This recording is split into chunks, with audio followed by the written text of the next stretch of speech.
మాలతి. ఈసారి మామిడికాయ తొక్కు పెట్టుకుందాం. ఎవరు తోటకన్నా పోయి మంచిగా పుల్లెట్ మామిడికాయలు ఉంటే తీసుకురా అత్తమ్మ. ఏంది ఎప్పుడు చూడు మామిడికాయలు అంటవేంది? మామిడికాయ తొక్కు తింటే గడ్డలు అయితాయే. ఈసారి మామిడికాయ తొక్కు ఏమద్దు, నిమ్మకాయ తొక్కు పెట్టుకుందంతి. ఎప్పుడు చూడు పిల్లడ్డం వచ్చినట్టు అడ్డమత్తావు.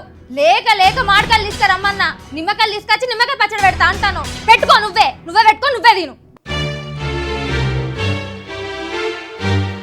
అయ్యయ్యో మాలతి, ఇప్పుడు నిన్నేమన్నా బిడ్డ గంట కోపానికి రాబడుతుంది. మామిడికాయ తొక్క అయితే గడ్డలు అయితే, నిమ్మకాయ తొక్క అయితే చల్లదానం ఉంటుందా అని చెప్పిన. గా మాటకే కోపం పడబడుతుంది.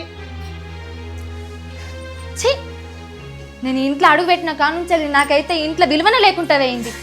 అయ్యో మరి కోడలు వచ్చింది, కోడల్ని మంచిగా చూసుకుందాం, అరుచుకుందాం, ఏమైనా వేసి పెడదామన్నా ఇంగిత జ్ఞానమే లేదు మా అత్తకైతే. ఇది ఇంట్లో ఉన్నంతసేపు నాకేవు ఈ ఇంట్లో విలువ ఉండేది. ఎట్లా వేసి దీన్ని ఇంట్లోకి వెళ్ళగొట్టాలి. అప్పుడే నేను నా మొగుడు మంచి ప్రశాంతంగా ఉండొచ్చు, ఇష్టమైంది వండుకొని తినచ్చు.